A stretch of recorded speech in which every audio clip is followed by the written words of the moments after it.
তাআলা দ্বীনের যে সমস্ত বিধিবিধান আমাদেরকে দিয়েছেন, এই দ্বীনের কাজ করতে হলে জোরে বলেন শক্তির প্রয়োজন আছে না না?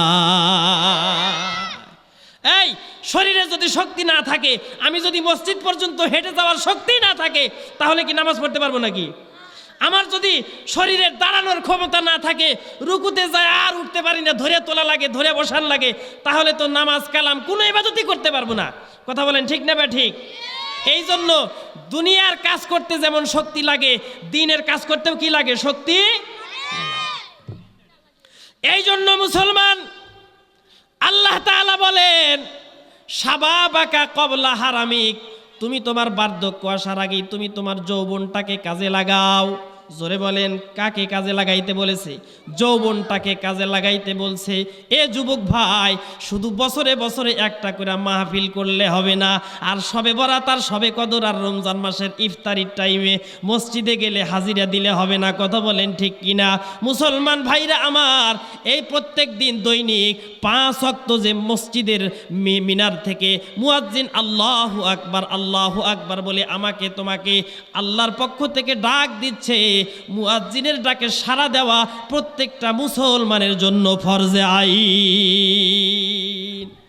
তুমি তোমার যৌবনটাকে গুনাহের কাজে, দুনিয়ার আমোদ ফুর্তির মধ্যে নষ্ট করতেছো, আল্লাহ তাআলার দরবারে তোমাকে এই যৌবনের আলাদা একটা হিসাব দিতে হবে। কথা বলেন ঠিক কিনা?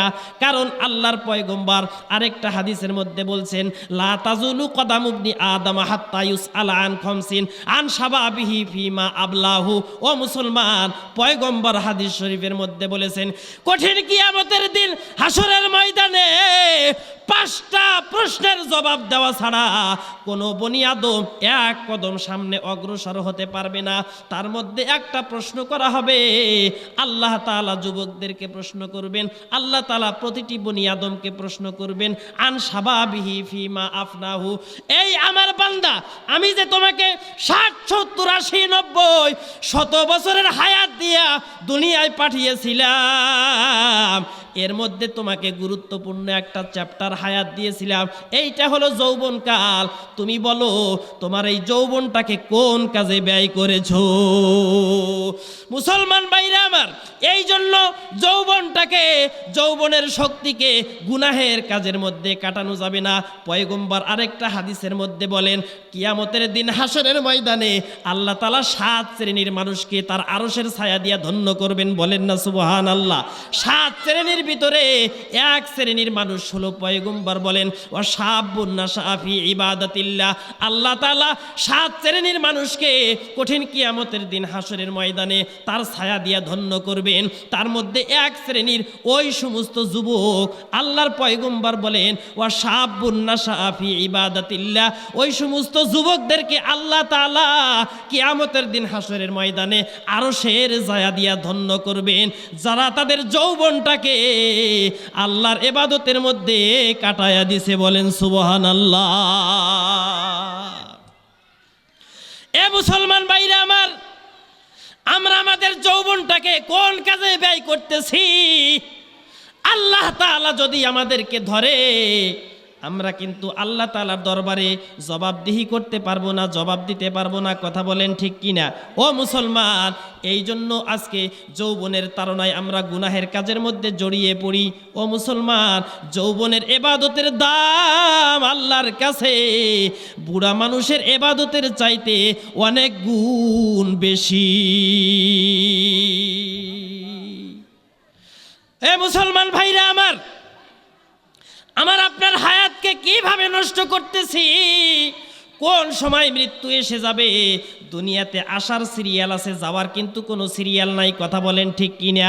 দুনিয়াতে আগে দাদা আসে, তারপরে বাবা আসে, তারপরে নাতিপুতি আসে, তারপরে তার সন্তানেরা আসে। আসার একটা সিরিয়াল আছে, কিন্তু যাওয়ার কোনো সিরিয়াল নাই। হতে পারে দাদার আগেই নাতি চলে যেতে পারে, পিতার আগেই সন্তান চলে যেতে পারে, চাচার আগেই ভাতিজা চলে যেতে পারে। কথা বলেন ঠিক নেবে ঠিক? এই জন্য মুসলমান, এ যুবক ভাইরা, তোমরা মনে করো না এখন আমার 25-30 বছর বয়স, এখন কি আমার মরার বয়স হয়েছে নাকি? এটা কি নামাজ পড়ার বয়স হলো নাকি? এটা কি দাড়ি রাখার বয়স হলো নাকি? এ মুসলমান, এইটা দাড়ি রাখার বয়স না তো তুমি কখন দাড়ি রাখবা? মুসলমান ভাইরা আমার, ঘটনা একটা মনে পড়ে গেছে। একটা চোর ধরা পড়ছে, চোর একটা ধরা পড়ছে। ধরা পড়ার পরে সে পরিচয় দিছে আমি প্রধানমন্ত্রীর আত্মীয় হই, প্রধানমন্ত্রীর আত্মীয়। চোর যদি পরিচয় দেয় আমি প্রধানমন্ত্রীর আত্মীয়, ওয়ালাইকুম আসসালাম, তাহলে ওই চোরের মর্যাদা একটা ডিসিএসপির চেয়ে উপরে চলে যায়। কথা বলেন ঠিক না ঠিক? ওসি সাহেব তারে অত্যন্ত আদর আপ্যায়নের সাথে তাকে আপ্যায়ন করছে। করানোর পরে প্রধানমন্ত্রীর কাছে টেলিফোন দিছে, টেলিফোন দিয়ে বলছে আপনি কোথায় আছেন, আপনার কাছে জরুরিভাবে সাক্ষাৎ করার জন্য আসতেছি। চোরকে সাথে নিয়ে প্রধানমন্ত্রীর কার্যালয়ে গেছে।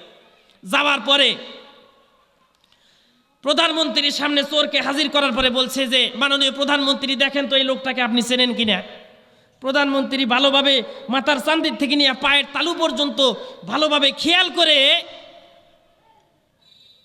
তারপরে বলতেছে না এই ধরনের লোক আমার আত্মীয় স্বজনের মধ্যে কোথাও নাই, আমি চিনি না। এখন এই লোকের শাস্তি কমবে নাকি বাড়বে? জোরে বলেন। একটা হলো চুরি করার শাস্তি, আরেকটা হলো নিজের সম্পর্ককে প্রধানমন্ত্রীর সাথে মিথ্যা কথা বলার সম্পর্ক যুক্ত করছে। এই যে মিথ্যা কথা বলছে এইটার জন্য আরেকটা শাস্তি। কথা বলেন ঠিক কিনা? চোর তো নিজেকে পরিচয় দিছে আমি প্রধানমন্ত্রীর আত্মীয়, কারণ এই জন্য সে পরিচয় দিছে প্রধানমন্ত্রীর দলের লোক হলে হাজারো অপরাধ করলে বেঁচে যাওয়া যায়। কথা বলেন ঠিক কিনা মুসলমান ভাইরা আমার? এই জন্য সে পরিচয় দিছে আমি প্রধানমন্ত্রী অমুক নেতার দলের লোক, অমুক নেতার কাছের লোক, অমুক নেতার সাথে ছবি তুলে ফেসবুকে ছেড়ে দেয়। আর এইটা বুঝায় আমি কিন্তু অমুক নেতার সাথে থাকি, আমার সাথে কথা বলতে হুঁশ জ্ঞান ঠিক রেখা কথা বলো। কথা বলেন ঠিক কিনা মুসলমান ভাইরা আমার? চোর নিজেকে পরিচয় দিছে আমি প্রধানমন্ত্রীর লোক, কিন্তু প্রধানমন্ত্রী অস্বীকার করছে, প্রধানমন্ত্রী চেনে না। এই চোরের শাস্তি কমবে নাকি বাড়বে? বাড়বে। ওই রকম ভাবে কোনো মানুষ যদি দাবি করে আমি মুহাম্মাদুর রাসূলুল্লাহর উম্মত, অথচ মুহাম্মাদুর রাসূলুল্লাহকে যখন কবরের মধ্যে দাফন করার পরে যখন তিনটা প্রশ্ন করা হবে, এই প্রশ্নের মধ্যে একটা প্রশ্ন হবে মান হাজার রজুল। মুহাদ্দিসিনে কেরাম বলেন পয়গম্বরের চেহারাটাকে ওই মৃত ব্যক্তির সামনে এনে বলা হবে মান হাজার রজুল, এই মৃত ব্যক্তি বলো তো এই লোকটাকে চেনো কিনা? তখন যে বলবে এটা হলো আমাদের নবী, আমি হইলাম এই নবীর উম্মত। মুসলমান ভাইরা আমার, নবীকে প্রশ্ন করা হবে এ নবী আপনি দেখেন তো এরে চেনেন কিনা? নবী যদি আপনার চেহারার দিকে তাকায়া দেখে এ আমার উম্মত বলে দাবি করছে, কিন্তু এর শরীরের মধ্যে আমার সুন্নত নাই, এর পোশাকের মধ্যে আমার সুন্নত নাই, এর চালচলনের মধ্যে আমার সুন্নত নাই, এর আচার ব্যবহারের মধ্যে আমার সুন্নত নাই, ইবাদতের মধ্যে আমার সুন্নত নাই। মুসলমান ভাইরা আমার, ও তো পরিচয় দিবে আমি নবীর উম্মত, কিন্তু নবী যদি বলে এ আমার উম্মত না, জোরে বলেন তো ওই লোকের শাস্তি কমবে নাকি বাড়বে? এই যে চোরের শাস্তি যেমন বাড়ছে মুসলমান ভাইরা আমার, ওই লোকের শাস্তিও কমবে না বাড়বে। এ মুসলমান ভাইরা আমার, এই জন্য শুধু মুখে মুখে দাবি করলে হবে না। যাই হোক বলতেছিলাম ও মুসলমান ভাইরা আমার, আল্লাহ তাআলা আমাদেরকে হায়াত সম্পর্কে জিজ্ঞাসা করবেন। এই যে 60, 70, 80, 90, 100 বছরের হায়াত দিয়া আল্লাহ তাআলা আমাদেরকে দুনিয়ায় পাঠাইলেন, এই হায়াত নিয়ে গর্ব করলে চলবে না। ও মুসলমান, আল্লাহর কাছে হায়াতের কোনো দাম নাই, আল্লাহর কাছে দাম হলো আমলের। কথা বলেন ঠিক কিনা? 100 বছর আপনি দুনিয়ায় বেঁচে থাকলেন, কি করে গেলেন? 100 বছর মানুষের ক্ষতি করে গেলেন, মানুষের গীবত শিকায়ত করে গেলেন, মানুষের অন্যায়ভাবে ক্ষতি করে গেলেন। তাহলে এই 100 বছর কেন, 1000 বছরও যদি আপনি হায়াত পান, তাহলে এই বেঁচে থাকাটা আপনার জন্য লাভজনক হবে। কিন্তু আপনি হায়াত যদি অল্পও পান, আমার নবী কি শত শত বছর হায়াত পাচ্ছিল নাকি? মাত্র কয় বছর? 63 বছর হায়াত পেয়েছিলেন। তার মধ্যে 23 বছর শুধু তিনি কাজ করে গেছেন, মানে নবুয়তের দায়িত্বের কাজ করে গেছেন। এই 23 বছর জীবনে এমন কাজ করেছেন যে তিনি কিয়ামত পর্যন্তর জন্য হযরত আদম আলাইহিস সালাতু ওয়াস সালামই নয়, শুধু নবীর নবুয়ত, আল্লাহ তাআলার প্রভুত্ব, খোদার খোদাই যত জায়গা পর্যন্ত বিস্তৃত, আল্লাহর নবীর নবুয়ত তত জায়গা পর্যন্ত বিস্তৃত। কথা বলেন ঠিক না ঠিক? जहाँ तक है रबूबियत खुदा की, जहाँ तक है रबूबियत खुदा की, वहाँ तक है नबूवत मुस्तफ़ा की, वहाँ तक है नबूवत मुस्तफ़ा की। বলে যত জায়গায় আল্লাহর আল্লাহগিরি চলে, খোদার খোদাই চলে, তত জায়গায় আমাদের নবী মুহাম্মদুর রাসূলুল্লাহর নবুয়ত চলে। বলেন না সুবহানাল্লাহ। মুসলমান ভাইরা আমার, আমরা সেই নবীর উম্মত। আজকে আমরা শুধু সেই নবীর উম্মত, সেই নবীর উম্মত বলে মুখে মুখে দাবি করলে হবে না, সেই নবীর আদর্শ আমাদের জীবনে বাস্তবায়ন করতে হবে। কথা বলেন ঠিক না বা ঠিক? তো সেই নবীর আদর্শ কি? ওয়াজ মাহফিল বাদ দিয়ে মেলার মধ্যে ঘোরা, এটা নবীর আদর্শ? হ্যাঁ, কোরআন সুন্নাহর আলোচনা শোনা বাদ দিয়া মেলার মধ্যে দিয়ে ঘোরা, হ্যাঁ, এইগুলা নবীর আদর্শ? এটা তো নবীর আদর্শ না। তাহলে কেমনে আমরা আখেরাতে মুক্তি পাবো? মুসলমান ভাইরা আমার, বলতেছিলাম আল্লাহ তাআলা এই সূরার ভিতরে কসম খেয়েছেন, ওয়াল আসরের কসম, ইন্নাল ইনসানা লাফি খুস। মারাত্মক একটা দুঃসংবাদ দিলেন আল্লাহ তাআলা। বলেন দুনিয়ার সমস্ত মানুষ ক্ষতির মধ্যে আছে। জোরে বলেন কিসের মধ্যে? ক্ষতির মধ্যে। কিন্তু 4 শ্রেণীর মানুষ এই ক্ষতি থেকে বেঁচে যাবে। 1 নাম্বার হলো ইল্লাল্লাযিনা আমানু, যারা আল্লাহ তাআলার উপরে সঠিকভাবে একদম খাঁটিভাবে ঈমান আনবে। 2 নাম্বার ও আমিলুস সলিহাত, যারা নেক কাজ করবে। নেক কাজ করবে, নেক কাজ কাকে বলে? সঠিক কথায়, সহজ কথায় আল্লাহ এবং আল্লাহর রসুল যা কিছু করতে বলেছেন এইগুলা হলো নেক কাজ। জোরে বলেন কথা ঠিক না বা ঠিক? মুসলমান ভাইরা আমার, নেক কাজ বাইসা বাইসা শুধু করলে হবে না। যত নেক কাজ আছে সবগুলি নেক কাজ আমাকে আপনাকে করতে হবে। একটা করলাম আর 2টা করলাম না তাহলে হবে না। আমি শুধু নামাজ পড়লাম, ওই দিক দিয়ে সুদ ঘুষও খাইলাম, তাহলে এটা নেক কাজ হলো না। কথা বলেন ঠিক কিনা? আমি নামাজও পড়লাম, ওই দিক দিয়ে চুরিও করলাম, ডাকাতিও করলাম, গীবত শিকায়েত করলাম, ওই দিক দিয়া আমি অন্যের হক মেরে খাইলাম, তাহলে এই নামাজ দিয়ে কোনো লাভ হবে না। এইটাকে নেক আমল বলে না। ও মুসলমান, প্রত্যেকটা কাজ, প্রত্যেকটা ভালো কাজ আমাকে আপনাকে করতে হবে। প্রত্যেকটা ভালো কাজ করার নাম হলো নেক আমল। কথা বলেন ঠিক কিনা? মুসলমান ভাইরা আমার, আমাদের আমল নামার ভিতরে নেক আমলের চাইতে বদ আমলের সংখ্যা বেশি। কথা বলেন ঠিক কিনা? মুসলমান ভাইরা আমার, একটা দিন নিয়ে চিন্তা করেন, এই একটা দিনের ভিতরে আমাদের কত সময়, এই 24 ঘন্টার ভিতরে কতক্ষণ সময় আমরা দুনিয়ার কাজে ব্যয় করি, গুনাহের কাজে ব্যয় করি, আর কতটুকু সময় আমরা দিনের কাজে ব্যয় করি। আজকে আমাদেরকে আল্লাহ তাআলা এত সময় দিছে, তারপরেও আমাদেরকে যদি নামাজ পড়ার জন্য বলা হয় আমাদের সময় নাই। আমাদের অনেকের কাপড় ঠিক থাকে না, হ্যাঁ, যদি নামাজের কথা বলা হয় বলে যে হুজুর আমার কাপড় ঠিক নাই। আশ্চর্য কথা, আপনার কাপড় ঠিক নাই মানে আপনি নাপাক। ওই অবস্থায় যদি আল্লাহ তাআলা আপনার হায়াত শেষ করে দেয়, আপনার হায়াত যদি শেষ হয়ে যায়, নাউজুবিল্লাহি মিন যালিক, আপনি নাপাক অবস্থায় আল্লাহর সাথে সাক্ষাৎ করলেন। জোরে বলেন ঠিক না বা ঠিক? এই জন্য মুসলমান, নেক আমল করতে হবে। আজকে আমরা ফ্রি থাকার পরেও সময় পাই না, সময় পাই না, ইবাদতের সময় পাই না। অথচ আগের জামানার রাজা বাদশারা পর্যন্ত পুরা রাষ্ট্র পরিচালনা করার পরেও তারা শত শত রাকাত দৈনিক নফল নামাজ পড়েছেন। ফরজ ইবাদত তো করেছেনই, সাথে সাথে তারা অতিরিক্ত নফল নামাজও তারা আদায় করেছেন। আজকে আমাদের ফরজ ইবাদত করারই সময় নাই। ফরজ নামাজ পড়েই দৌড় মারি আমরা। কথা বলেন মুসলমান ভাইরা আমার, এই ভারত উপমহাদেশের একজন বিশ্ববিখ্যাত পীর ছিল, আপনারা তার নাম সকলেই জানেন, খাজা মঈনুদ্দিন চিশতি। কি নাম? খাজা মঈনুদ্দিন চিশতির নাম শুনছেন না? ওনার মৃত্যুর পরে যিনি ওনার স্থলাভিষিক্ত হন তার নাম হলো খাজা কুতুবউদ্দিন বখতিয়ার কাকি রহমতুল্লাহ আলাই। খাজা কুতুবউদ্দিন বখতিয়ার কাকি রহমতুল্লাহ আলাই। এই খাজা কুতুবউদ্দিন বখতিয়ার কাকি রহমতুল্লাহ আলাই উনি যখন মৃত্যুবরণ করে, ওনার মৃত্যুবরণের পরে আপনার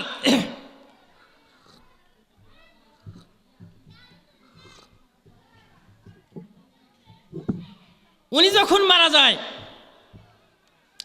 উনি মারা যাওয়ার পরে একটা ওসিয়তনামা লিখে গেছে, ওনার খাদেমের কাছে ওই ওসিয়তনামাটা দিয়ে গেছে এবং বলে গেছে ওই ওসিয়তনামার মধ্যে 4টা গুণের কথা লিখে গেছে। এই 4টা গুণ যার ভিতরে থাকবে ওই ধরনের লোক যেন আমার জানাজার নামাজের ইমামতি করে, জ্যানত্যান মানুষ যেন আমার জানাজার নামাজের ইমামতি না। মুসলমান ভাইরা আমার, আল্লাহর ওলি খাজা কুতুবউদ্দিন দুনিয়া থেকে বিদায় নিয়ে চলে গেছেন। হাজার হাজার লক্ষ লক্ষ মানুষ আল্লাহর ওলির জানাজার মধ্যে হাজির হয়ে গেছে, বলেন না সুবহানাল্লাহ। লক্ষ লক্ষ মানুষ আল্লাহর ওলির জানাজায় হাজির হয়ে গেছে জানাজার নামাজ পড়ার জন্যে। এদিক থেকে ওই যে খাদেম ওই ওসিয়তনামাটা এনে লক্ষ জনতাকে উদ্দেশ্য করে বলতেছেন, এ জানাজায় আগত সম্মানিত মুসল্লিয়ানে কেরাম, আমার পীর সাহেব মৃত্যুবরণের আগে আমার কাছে একটা ওসিয়তনামা দিয়ে গেছেন। এই ওসিয়তনামার ভিতরে বলে গেছেন 4টা গুণের কথা লিখে গেছেন। এই 4টা গুণ যার ভিতরে থাকবে, এই 4 গুণ বিশিষ্ট ব্যক্তি যেন হুজুরের জানাজার ইমামতি করে। জোরে বলেন কয় গুণ? 1 নাম্বার গুণ হলো, হুজুরে ওসিয়তনামার ভিতরে লিখে গেছে ওই ব্যক্তি যেন আমার জানাজার নামাজের ইমামতি করে যেই ব্যক্তির বালেগ হওয়ার পর থেকে নিয়ে আজকের দিন পর্যন্ত জীবনেও কোনো দিন তাহাজ্জুদের নামাজ কাজা হয় না। কিসের নামাজ? জোরে বলেন। তাহাজ্জুদের নামাজ কখন পড়ে? সকাল 10টা থেকে বিকাল 4টার ভিতরে, এই সময়ের ভিতরেই তাহাজ্জুদের নামাজ পড়া লাগবে। কথা বলেন তো কখন পড়ে? গভীর রাত্রে। এই নামাজ তো আমরা প্রতিদিনই পড়ি, তাই না? খালি ঘুম বাড়ি। আল্লাহর ওলি ওসিয়তনামা লিখে গেছেন 1 নাম্বার গুণ হলো ওই ব্যক্তি যেন আমার জানাজার নামাজের ইমামতি করে যার ভিতরে এই গুণটা আছে যে সে বালেগ হওয়ার পর থেকে নিয়ে আজকের দিন পর্যন্ত জীবনেও কোনো দিন তার তাহাজ্জুদের নামাজ কাজা হয় নাই, বলেন না সুবহানাল্লাহ।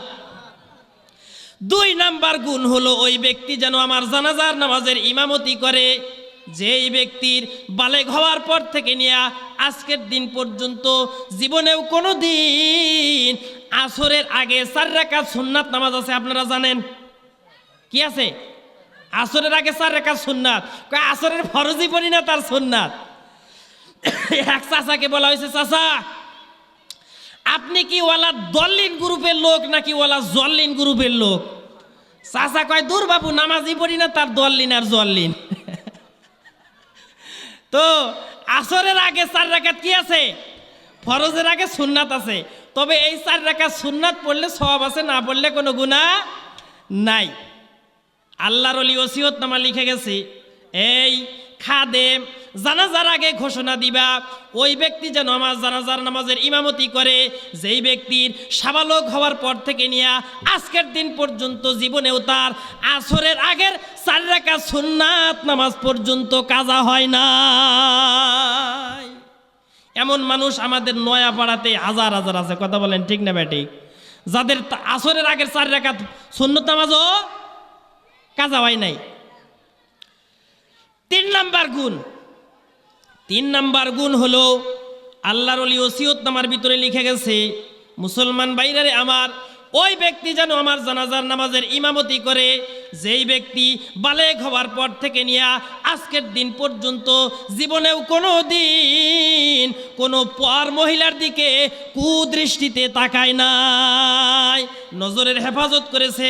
4 নাম্বার গুণ হলো আল্লাহর ওলি লিখেছেন ওই ব্যক্তি যেন আমার জানাজার নামাজের ইমামতি করে যেই ব্যক্তির বালেগ হওয়ার পর থেকে নিয়ে আজকের দিন পর্যন্ত জীবনেও কোনো দিন তাকবীরে উলা তার ফৌত হয় নাই। কি ফৌত হয় নাই? জোরে বলেন। নাম শুনছেন কোনোদিন? এটা বলেন তো কোন মার্কেটে পাওয়া যায়? উত্তরা প্লাজাতে নাকি শেরশাতে? মসজিদে পাওয়া যায় তাকবীরে উলা। তাকবীরে উলা মানে হলো সবে বরাতের রাত্রিতে মসজিদে যেতে হবে। কবে? 5 ওয়াক্ত। ওয়াজ ভুল যেতেছে কে? 5 ওয়াক্ত নামাজে মসজিদে যেতে হবে। কোন সময় ইমাম সাহেব যখন আল্লাহু আকবার বলে ফরজ নামাজের, এই আল্লাহু আকবার বলার সময় থেকে নিয়ে একবারে নামাজ শেষ হওয়া পর্যন্ত এইরকমভাবে যে নামাজ পড়বে এইটাকে বলা হয় তাকবীরে উলা, মানে প্রথম তাকবীর। প্রথমে যে ইমাম আল্লাহু আকবার বলে হাত বান্ধল এটাকে বলা হয় তাকবীরে তাহরিমা, তাকবীরে উলা। এই তাকবীরে উলার সাথে যারা নামাজ পড়ছে, কতদিন নামাজ পড়ছে আল্লাহর ওলি লিখা গেছে একবারে বালে ঘর পর থেকে, অর্থাৎ যখন নামাজ ফরজ হয়েছে ওই সময় থেকে না আমার মরার দিন পর্যন্ত এক ওয়াক্ত তাকবীরে উলা ফৌত হয় নাই। এই ধরনের ব্যক্তি যেন আমার নামাজের ইমামতি। তাহলে গুণ কয়টা লিখছে? 4টা। এই 4 গুণওয়ালা মানুষ কি শেরপুর থানার মধ্যে আছে? জোরে বলেন। শেরপুর থানার মধ্যে না থাকলেও আমাদের নয়াপাড়াতে এই ধরনের লোকের অভাব নাই। আলহামদুলিল্লাহ কোন, আরো জোরে কোন আলহামদুলিল্লাহ। আল্লাহ বদ ধারণা করেন কেন? সুধারণা রাখা ভালো। মানুষের উপরে বদ ধারণা করা যাবে না, বুঝলেন নাকি? আমরা দোয়া করি আল্লাহ তাআলা যেন এই নয়াপাড়ার সবাইকে নয়া নামাজি বানায় দেয়। সকলেই বলেন আল্লাহুম্মা আমিন। তাকবীরে উলার কথা বলে আবার আরেকটা ঘটনা মনে পড়ে গেল, কমু নাকি? এক চোর গেছে চুরি করতে রাজার বাড়ি। কার বাড়ি? রাজার বাড়ি। রাজার বাড়ি চুরি করতে গেছে, তো রাজা আর রানী রাত্রে গল্প করতেছে। কি গল্প? রাজা বলতেছে ওনাদের একটা মেয়ে ছিল, মেয়ে বড় হয়ে গেছে, বিয়ে দেওয়া লাগবে। রাজা কয় আমি তো প্রেসিডেন্ট, সুতরাং আমার মেয়েকে বিবাহ দিতে হবে আরেকটা প্রেসিডেন্টের সাথে, মনে করেন যে নরেন্দ্র মোদীর বেটার সাথে। কিন্তু রানী ছিল ধার্মিক। রানী কয় না, আমার মেয়েকে আমি ওই নরেন্দ্র মোদীর বেটার সাথে বিয়া দিব না, আমার মেয়েকে বিবাহ দিব এমন একটা যুবকের সাথে আমি মনে মনে নিয়ত করেছি। যেই যুবকের ভিতরে একটা গুণ থাকতে হবে, সেই গুণটা হলো যেই যুবক 40 দিন পর্যন্ত একটা না তাকবীরে উলার সাথে নামাজ পড়েছে, এই 40 দিন পর্যন্ত যেই যুবক তাকবীরে উলার সাথে নামাজ পড়েছে এমন একটা যুবকের সাথে আমার মেয়েকে বিবাহ দেব। বলেন না সুবহানাল্লাহ। 40 দিন তাকবীরে উলার সাথে নামাজ পড়লে ফায়দা কি, উপকার কি? আল্লাহ রাসূল এক হাদিসের মধ্যে বলেন, যে ব্যক্তি 40 দিন একটানা তাকবীরে উলার সাথে 5 ওয়াক্ত নামাজ পড়বে, 5 40 সং 200 ওয়াক্ত, কয় ওয়াক্ত? 200 ওয়াক্ত। এই 200 ওয়াক্ত নামাজ যদি কেউ একটানা তাকবীরে উলার সাথে আদায় করে, আল্লাহ রাসূল বলেন তাকে 2টা পুরস্কার দেওয়া হবে। কয়টা? 2টা। 1 নাম্বার, তার নামটা মুনাফিকের তালিকাভুক্ত হবে না। মুনাফিকের তালিকায় যদি তার নাম থাকে এই নামটা কেটে দেওয়া হবে। বলেন না সুবহানাল্লাহ। 2 নাম্বার, জাহান্নামীদের তালিকার ভিতরে যদি তার নাম থাকে তার নামটা ওই জাহান্নামীদের তালিকা থেকে কেটে জান্নাতীদের তালিকাভুক্ত করা হবে। সুবহানাল্লাহ কোন। লস যাবো না লাভ হবো? তাহলে নামাজ পড়া লাগবো নাকি লাগবো না? জোরে বলেন। কয় খালি মাহফিলটা শেষ হয়ে যাক, তারপরে আমাকে আর খুঁজে পাবেন না। মুসলমান ভাইরা আমার, রানী কয় আমার মেয়েকে বিবাহ দেব এমন একটা যুবকের সাথে যেই যুবক 40 দিন একটানা কি করেছে? তাকবীরে উলার সাথে নামাজ। রাজা ঘোষণা দিয়ে দিছে, এই পুরা রাষ্ট্রের মধ্যে ঘোষণা দিয়ে দাও এমন যুবক যেখানেই পাওয়া